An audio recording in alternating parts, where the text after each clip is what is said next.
Ernest Muçi tashmë e di se ku do të vazhdojë ardhmja e tij. Sulmuesi i kombëtares shqiptare do të vazhdojë të luajë me ekipin e Trabzonspor, pasi media turke bëjnë të ditur se klubi i tij ka ushtruar të drejtën e blerjes së kartonit të futbollistit nga Beşiktashi, që e kishte dhënë në huazim. Trabzonspori kishte kohë deri më 20 maj për të vendosur, por ka përshpejtuar gjithçka, duke arritur në përfundimin se Muçi është një futbollist i cili nevojitet me do e mos për të arritur objektiva të rëndësishëm. Kësaj ka planuar që të paguajë 8.5 milion euro në 5 këste që kërkonte Beşiktashi për futbollistin, duke i njoftuar zyrtarisht.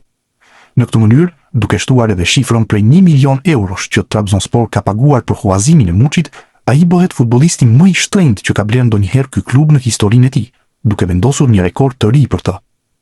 Muçi do të përfitojë një pagë rekord, pikërisht 3.5 milion euro. Kontrata ndërkohë vlen deri në vitin 2029.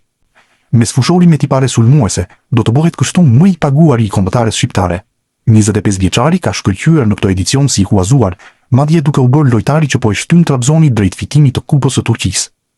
Me 15 gola të shënuar dhe 9 të tjerë të asistuar në 34 paraqitje, Muçi kaloi çdo pritshmëri. Besimi kryesor tek ai është pikërisht nga trajneri Fatih Teke. Me 9.5 milion euro të shpenzuara për to në total, pasi 1 milion kustoi huazimi, Muçi bëhet edhe investimi më i shtrenjtë tek Trabzonspori. Kështu edhe shkruan historinë me klubin turk.